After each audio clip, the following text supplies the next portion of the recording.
welcome to Pursue the Pool, the podcast that is geared towards helping people who are looking for a career change or for those who want to work for themselves and start their own business.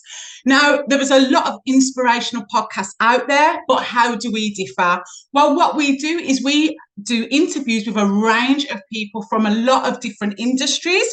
So if you want to set up your own marketing agency or your own floristry or your own restaurant, whatever it is, we have someone specifically from that industry to tell you where and how to start, the highs and the lows, and most importantly, the truth.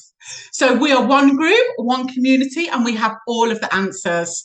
Now, I am your host, Stacey Bevan, and today I have an amazing guest, Justine Bartolo, who is the owner of Lillie Helena Design House, which is an interior design company that has been operating since 2016. So first of all, thank you for joining us, Justine. We really appreciate the insight that you're about to give us all. Thank you so much for having me. It's such a pleasure. Thank you. So before we go into the questions that have been devised by our audience, I just want to give a bit of background into your company and what it is that you actually do and what you offer. So as I mentioned, you are an interior designer and you opened your shop around 6 years ago. Now you work on both residential and commercial projects and currently have some amazing commercial clients. And I actually know some of these clients because I'm also based in Malta. So these are really amazing clients. So you've worked with clients such as NAR Restaurant, U Bistro, Epic and the Plaza Shopping Mall. Also, regarding residential work, you work on anything from small apartments, garages to large villas. You also offer custom services to each client, depending on what they request. So it could be anything from technical drawings to design to execution, but also project management. And you've achieved a huge amount of personal success and have won awards, including the best residential apartment, but also the best office in Malta. Now, for the future, you're not stopping there. You'll be launching a new concept, which is called the House Hack, which sounds very interesting. And this is basically through a subscription, I understand, where your audience will gain access to a series of videos where you will interview those who are superior in the industry. So like from flooring to lighting, appliances and smart systems to answer all of the questions that a typical homeowner or home buyer may have when sourcing or purchasing a property or items for their home. And on top of this, you will still continue to expand Lillie Helena and possibly expand your collection range. So this is amazing what you've done so far and what you plan to do in the future. And now I just want to jump right into the question because I know everyone's eager to know all about your background and how you got this started and, you know, everything. So I'm just going to go straight into it. So for the first question, so tell me a little bit about your background, like where did you and how did you start your business? Was you employed previously and then left a job and went into it? Like, how did it all come about? How did that transition happen? So when I was growing up and doing my A-levels, my dad wanted to push me into finance, banking, anything like that, which, you know, anybody who is a natural creative can't stand. I ended up, you know, following that up until A-level. And then when it came to uni in Malta, we didn't really have that many options which were creative. So it was kind of like either I study, you know, communications or I study law, and nothing really enticed me. So I just said, you know what, I'm just not going to go to uni because it's just a waste of time for me. It's nothing I really want to do here. And I wanted to get into fashion, and I wanted to apply for this university in England, Northumbria, I remember it was. And my dad was not keen on that because it was fashion, and for him, you know, being Maltese, we just had a bit of a different kind of way of thinking. So I just went straight into work, and I started off as a cashier at HSBC. So completely different, you know. I didn't know that I wanted to be an interior designer. I liked fashion. So I was fashion styling, I was merchandising for fashion shops and so on. I was doing that. And that was what I wanted to do. And then after that, I kind of expanded into marketing. I was like, wow, I really enjoy marketing. And I was doing marketing for big fashion brands like Calvin Klein, Hugo Boss. And I loved that. I really did. And then I moved on to marketing for France, which are a big perfumery. So I was doing the marketing for Dior and, and Guerlain and Chanel. So that was amazing too. But what happened? I purchased my property. That's what happened. I bought my first property. Yeah. And I was doing it up and I was like, wow, I'm really enjoying this. And I was enjoying it so much. I wasn't sleeping at night. I was too busy looking at cutlery, and looking at different options for cutlery. And I went, this cutlery is so nice. And these dishes are so nice. And like ridiculous things that maybe other people wouldn't really be into. Just like cutlery is cutlery, dishware is dishware. And that's when I realized, oh my God, I really want to be an interior designer. So I stopped working. I got a degree. I was an intern. I started working for an interior designer. I actually had an internship in LA as well with an interior designer, and I did that for 6 months. And then the second I graduated, I just opened up my business. Wow, what an incredible journey. So you didn't know right away. It was only at the point of when you purchased your property that you kind of were like, okay, I'm doing this house up and this feels like natural. This feels like something I actually want to do. And then you kind of went the whole hog and just pursued it. I think a lot of people think if I haven't figured that out by the time I want to go to uni, or I haven't figured it out in my early 20s, then I'm stuck with that job for the rest of my life. And I definitely wasn't like the perfect pin person for that to had it all figured out. I really didn't know what I was going to do. And I was just kind of moving from, like, it was marketing for a long time. And so it's okay to switch, like I switched as soon as I felt like there was something that I really wanted to do. I just switched. At my age, all my friends had really good jobs and I was studying, again. So you've got to deal with that, but just understand that it's for the greater good, which is your happiness at the end of the day. And that's the thing that matters the most. So what were like the first steps into building that business? So what did you do? So you said that kind of, you left university and then you that was it. You were like, right, I'm going to start this business. What were like the first things that you had to do? And did you have money to invest initially, or how did that come about?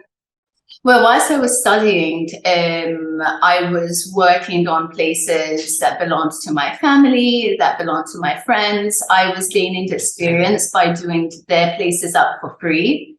So I did a garage, I did an apartment, I did a garden, I was just doing these little things and they were really helping me. I mean, a degree is a lot when it comes to interior design because you've got to learn the technical things and there are some rules when it comes to interior design, but the real know-how, the real way of becoming good is experience. The more experience you have, the more comfortable you're going to feel. And I jumped into it feeling so terrified. I felt like I didn't know what I was doing, even after my degree. I was just like, fake it till you make it. And I was faking it a lot. Wow. We've had a few interviews and a lot of them have actually said the same thing in terms of faking it till you make it. So by that, can you just elaborate? Is it just kind of, saying that you can do certain things, or just going straight into it and then, dealing with the work as it comes along? Or how did you go about that? Yeah, I mean, if you're going to be kind of swindled by your fear, you're just never gonna get anywhere. Because even now, like 6 years into it, I am still super like scared and fearful of certain things. I haven't experienced everything or done everything. So if there's a new kind of project, I just put myself out there and I fake it a little bit. I fake the confidence. Wow. It works out. It does work out. If you love something and you really enjoy what you do and you are dedicated to it, it will work out. So I just tell myself that. Amazing. And did you have like any inspiration or any business mentor? Was there any videos that you watched or any books that you like to read? Is there anything that you would use as that kind of encouragement? Absolutely. I mean, there are interior designers that I followed a lot, and working in LA with this particular interior designer, Tamara Honey, who owns House of Honey, that was such an inspiration as well. I'm also really into psychology and self-development books. So, and I'm into like entrepreneurs, I'm into anybody who basically just takes a leap of faith and just does what scares them. It's never easy opening up a business. I don't believe it's easy for anybody. And I do believe that the way things look on the outside and people's confidence or like all the accomplishments and achievements, they look a certain way, but I think everybody's really in the same pool of like, this Yeah. is really scary. This is not easy. Wow. And so how did you actually get your, I know you said you started out with family and friends and do stuff there, but how did you get your first official client, your first paying client? How did you do that? So, you know, having an interior design business, thankfully, doesn't require a lot of capital, because you just set up a Facebook page, you set up a brand, which you can just get a graphic designer to help you with for a really Yeah. small amount of money. And you just do a couple of Facebook ads, maybe some social media ads, put the experience that I had before helping my friends and family. Obviously, I took photos of that. I was kind of like taking videos, put them on Instagram or Facebook, and people would automatically be drawn to that if, you know, you're putting up something which is beautiful or a nice design, and you just start attracting people that way. So it happened really organically, and it didn't take capital at all. I just needed a computer and the internet. So that's amazing. So how did you know that this was the right path for you? How did you know that you was on the right path? Because obviously you said you've worked in marketing, you've done other jobs. And how did you know that this was right and it wasn't like a case of, okay, I've done this now, it's not for me? Or how did you know this was it and this is where you wanted to continue? I think like when I was doing at my place, which was the time that I realized that I wanted to be an interior designer, I just loved it so much. It was something inside me. It felt different than every other job. I didn't see the hours go by. They just flew by. In my spare time, I wanted to read up about interior design, when maybe in other jobs, I just, you know, want to get away from it a little bit. I think like when you realize that the passion that's inside you, then it's just, even if I stop doing interior design, eventually I will always love interior design, you know? So I think that's how I realized it wasn't like, oh, it's a job. Oh, I kind of like it. It was, I love it so much. It makes me happy. It was that kind of feeling. Wow. And to this day, you still have that same feeling, that same passion for it, that same love for it.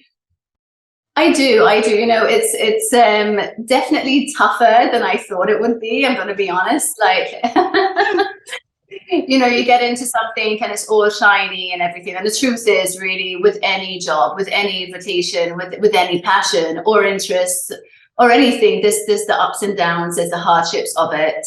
And with interior design, it's a case of you've always got to be there. You've always got to be present. It's your eye that they're looking for. You've got to look at the mistakes. You've got to be good at being a perfectionist. And, you know, the devil's in the detail. And you've got to be able to kind of be focused a lot.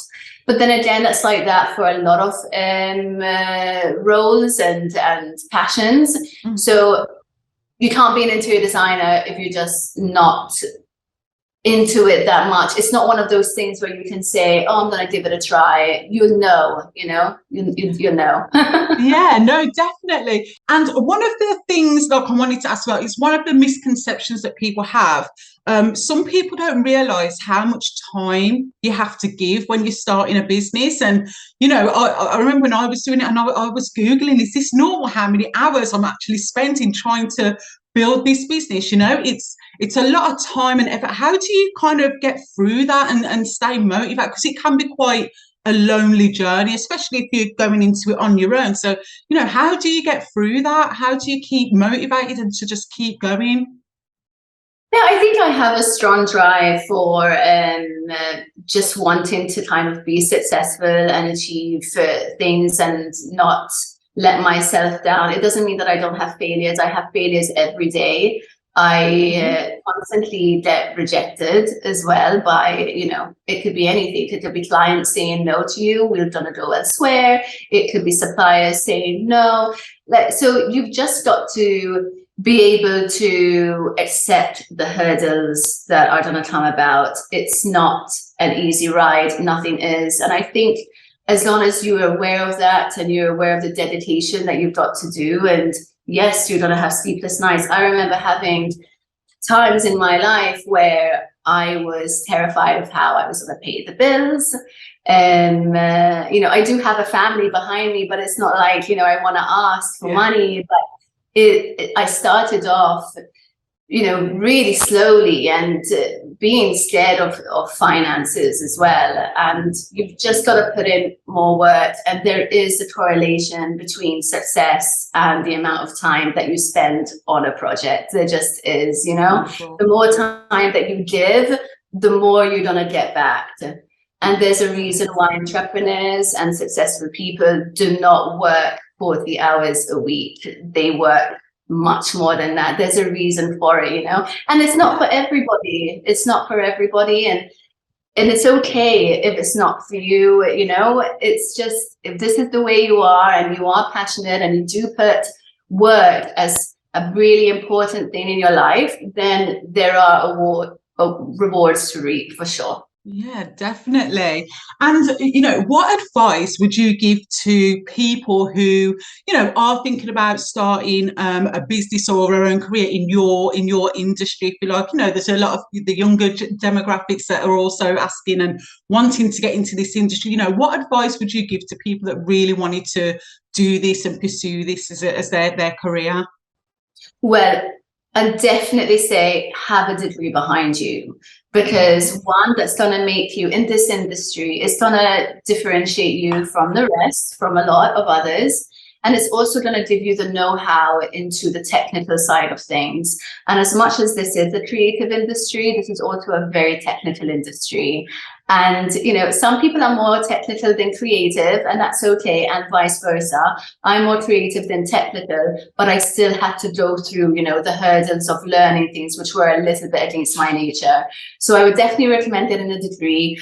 I would also recommend, youngsters are really good at social media these days. I'm not a huge fan, so I find it, a little bit difficult, but social media is an amazing tool. So get really, really good at that. And don't be afraid to put your own face forward as well. Like, I watch videos of myself, I'll hear my voice, I'll hate it, I cringe, I'm like, oh my God, I sound like an idiot. I'm the same, believe it or not, and I'm doing a podcast, so I don't know where that came from. I am the same, but yeah, like you say, you've just got to kind of get out there. You've just got to get through it and push yourself. And I've noticed even on my own posts, on social media, that the ones that get the most reach and engagement are the ones where I'm talking. They're the ones where I'm involved, because people just feel more connected to you. And I think that's a really good tool to have. So if you can put yourself, on the front line and be like, this is my business, and talk to your audience, that's going to be beneficial to your business. Amazing. That's incredible. That's such great insight. And, a lot of what you said is going to help an awful lot of people, because, even from the fear aspect and identifying, what it is that you want to do. You said that happened later on. I get a lot of questions from people and they say, we don't know what we want to do. We don't know our purpose or our passion. So we don't know what to follow. But like you say, it can just one day just come out, and then you'll pursue that path. And it was late on for you, right? So you'd done a career before.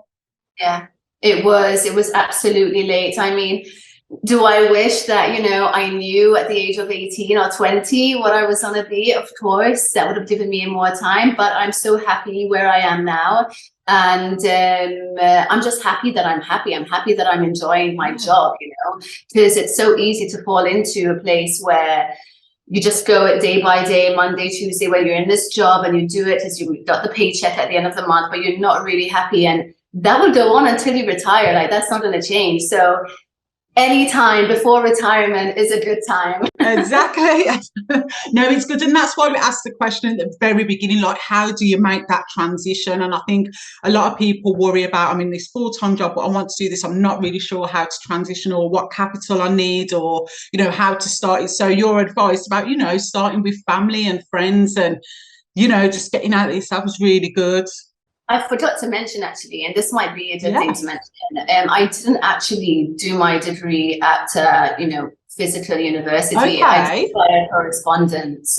So even if there are people out there who you feel like you've got to go to your university and you've got to take all the time out of your life to focus on your studies, it's not the case. I did mine via correspondence. So I was doing it in my own time when I could. I also had a part-time job at the time as well. And it doesn't change the value of your degree just because it's via correspondence, you know. No. At the time, I did it with a British university because I didn't feel that in Malta we had the degree that I wanted to do. Yeah. So I felt, you know, correspondence gives you the availability of many places where you can just get the degree that you want. So correspondence isn't a bad thing. Amazing. That's absolutely incredible. And you are so right. There's so many other ways to do it. And like you say, you can work part-time and also do it in your own time as well. Like you say, it's just the technical knowledge and everything else that you need. So no, that's really good advice as well. But look, you have been amazing. And I know our guests are going to be really happy with some of the insight that you've given. You know, I've even listened to him being like, wow, that's really inspiring. So thank you so much for joining us. And thank you so much for, you know, being as open and as vulnerable as you have been and just letting us in your words. So thank you. Well, thank you so much. It's been a pleasure. Thank you. Thank you. Bye. Bye. Bye.